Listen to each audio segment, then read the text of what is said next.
አሰላሙ አለይኩም ወራህመቱላሂ ወበረካቱ ድና የተከበራችሁ ወደ ቻናላችን ቤተሰቦች እንዴት ናችሁ?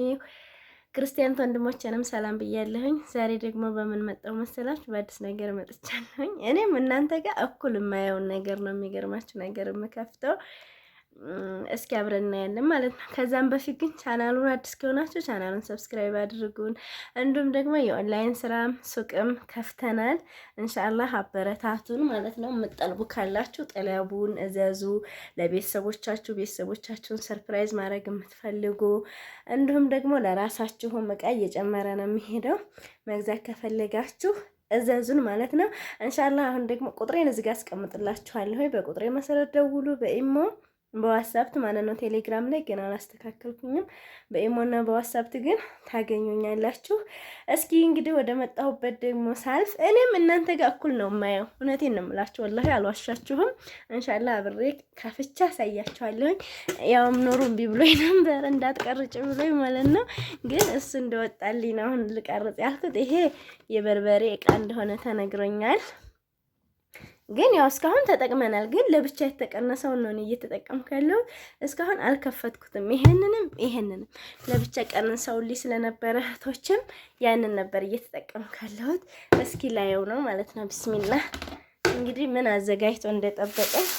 ይሄ የበርበሬ እቃ እንደሆነ ተነግሮኛል። እዚህ ጋር ማሻአላህ ተበረካላህ ሽታው። እስኪ ቆይ ፌስታላችሁ እንግዲህ ውዶችዬ፣ በርበሬው ይሄንን ይመስላል። ያው መብራቱ የቤቱን እንጃ ብዙም እያሳያችሁ አይደለም፣ ግን ስንበላውም ስለሰነበት ቆንጆ በርበሬ ነው። አያቃጥል ምን አይል። አልሐምዱሊላህ በዚህ መልክ አዘጋጅቶልኛል ማለት ነው። ያው እህቶችም እያገዙትም ቢሆን ግን ደግሞ እዚህ ላይ ብዙ እንትን ያለው እሱ ነው። ይኸውላችሁ ይሄን መሰለ መብራት ሄደ አዘጋጅቶልኛል ማለት ነው። እስኪ እንግዲህ በዳፈናውም ቢሆን ላሳያችሁ። እዚህ ጋር ደግሞ ምን መሰላችሁ?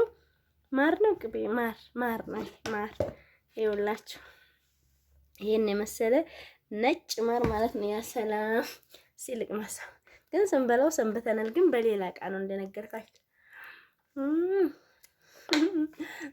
12 ኪሎ ነው መሰለኝ የተገዛው። ዝሮ እየተበላ እዚህ ላይ ደርሷል ማለት ነው። ማሻአላህ ነው። ይሄ ያው ከዘመር ላይ ነው ዘሙኛ እየነገረች ስለነበረ ከዘመር ላይ ነው የተቆረጠውን ከጓሯቸው ነው እየሸጡልን ማለት ነው። እዚህ ጋር ደግሞ ምን አለ መሰላችሁ? ቢስሚላህ ቅቤ ያሳያላችሁ። ይሄንም ያነጠረችው እህቴ ናት።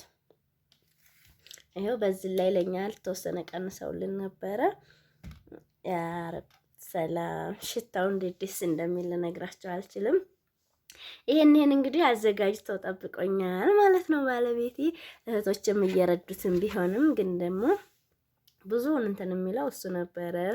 ይሄንን ይመስላል እንግዲህ የአመት አስቤዛዬ ተዘጋጅቶልኛል ማለት ነው። በርበሬም ወደ 12 ኪሎ ነበረ የተፈጨው። ያው እስካሁን እነሱም ትንሽ ተጠቅመዋል። እኔም ከመጣሁ ደግሞ በቃ ተቀንሶ እየተጠቀምኩ ነበረ። ቅቤው እንግዲህ እንደምታዩት ትልቁ ማዕድን ነው። ትልቅ የሚባለው ማለት ነው። ስንት ኪሎ ነው? 9 ኪሎ ይበሉ 10 ኪሎ ረሳሁት። እንደዛ ነው ቅቤው ተዘጋጀልኝ ማለት ነው። ያላችሁ ማሩም እንደምታዩት ነው። ቆንጆ ማር ነው። ማሩ እንደምታዩት ነጭ ነው። ያው ዛኪርም ሲፈልግ በማንካ እንደዛ ስለሆነ ያው እንትና አቀናነሳቸው እንደምታዩት ነው ማለት ነው። ያው ወንድ የያዘውና ሴት የያዘ አንድ አይደለም። ዝም ብለው እንደዚህ እያደረጉት ነው መሰለኝ። በዚህ መልክ ማለት ነው። ማሻአላህ በሉ። እሺ ደግሞ አደራችሁን ማሻአላህ በሉ። የጤና ያፊያ ምግብ ያድርግልን ኢንሻአላህ። እንግዲህ በዚህ መልክ ተዘጋጅቶ ጠብቆኛል ማለት ነው። ልክ እንደ አራስ ይሄ ይዘጋጅላት የለም ማሮ ቅቤው ምኑ ይሄ ተዘጋጅቶልኝ ጠብቆኛል ማለት ነው። እንግዲህ ባለቤቴን ከልብ ነው የማመሰግነው። አልሐምዱሊላህ ረብል ዓለሚን። አረብ ሀገር ስንኖር ብዙዎቻችን ያው ብርን ብንልክ ብራችን በአግባቡ አይሆንም።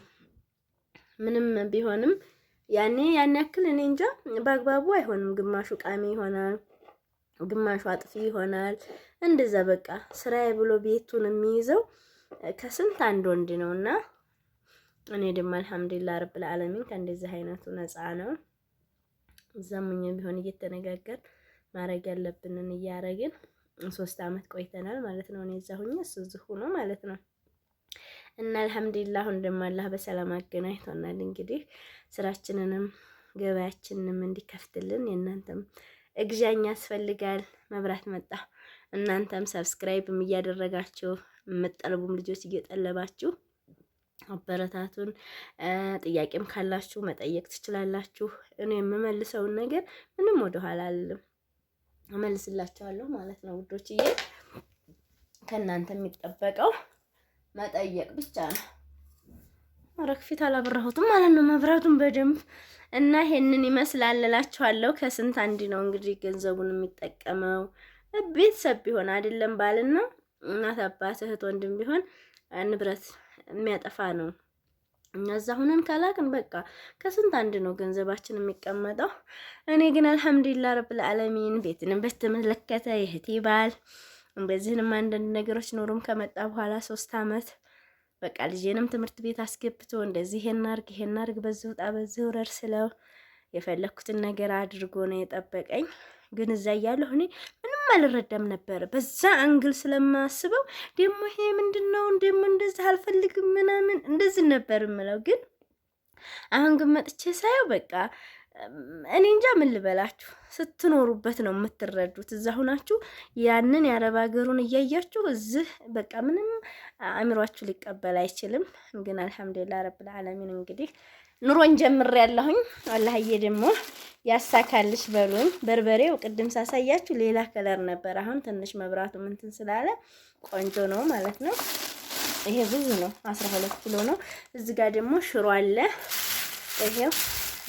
ይሄ ከእህቴ ቤት የመጣ ነው። እኛ አዘጋጅተን ነው ምናምን አይደለም፣ እሷ ሰጥታን ነው። እስካሁንም ስንበላ ቆየን።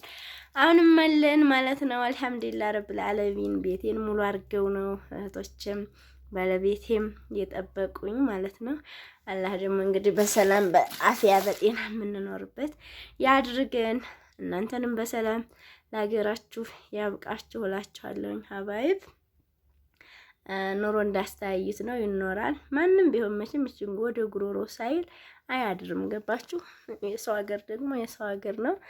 እንደው የጀመራችሁት ነገር ከሌላችሁ በቀር በቃ ነው ቶሎ ትኖራላችሁ። ሀገራችሁ ላይ የጀመራችሁት ነገር ካላችሁ ግን እዚህ ሀገር ትንሽ ከበድላል። ብዙ ብር እንደዚህ ተሰርቶ ተገኝቶ አሁን የተጀመረ ቤት እናስጨርስ ቢባል ምናምን ትንሽ ይከብዳል። የጀመራችሁት ነገር ካለ ጨርሱ። አለያ ግን ገና እንጀምራለን የምትሉ ያው በጠለብ ሄዳችሁ ካልሆናችሁ እንደኛ እዛ 10 አመት 8 አመት 10 አመት የኖራችሁ ልጆች ነው ቶሎ ነው የምለው። ለምን ብትሉ ትርጉም የለውም። እውነት ለመናገር እዛ ስንሰራ ብር እንይዛለን አይደል? እዚህ ደግሞ ኑሮ በዛው ልክ እየተበረረ ነው የሚሄደው። ስለዚህ አገር ላይ መጥቶ መጋፈጥን የሚያክል ነገር የለም ብዬ ነው እኔ የማስበው። እዛም ሙኝ እንደዚሁ ነው። እኔ ያ የተጀመረ ቤት ነው እንጂ እውነት ለመናገር እዚህም ያደረሰኝ ኑሮ መጥቶ እኔ እዚህ ደርሳለሁ አላልኩኝም ነበረ። ግን ያ የተጀመረ ነገር በወር አሁን 20 ሺህ ብር ነው የምንከፍለው። ድንገተኛ ክፍያ ይሏችኋል። እንደዛ ስላለ እዚህ ትንሽ ይከብዳል የሚለውን አስቤ ነው እንጂ እዚህ የደረስኩት እዚህ ደርሳለሁ አላልኩም ነበረ። እና ወዶችዬ ይሄንን ይመስላል እንግዲህ የዛሬ ቪዲዮ። ኢንሻአላህ ቪዲዮውን ላይክ አድርጉ፣ አዲስ ሰብስክራይብ አድርጉን። በድጋሚ በሌላ ቪዲዮ እስከምንገናኝ ባይ ባይ።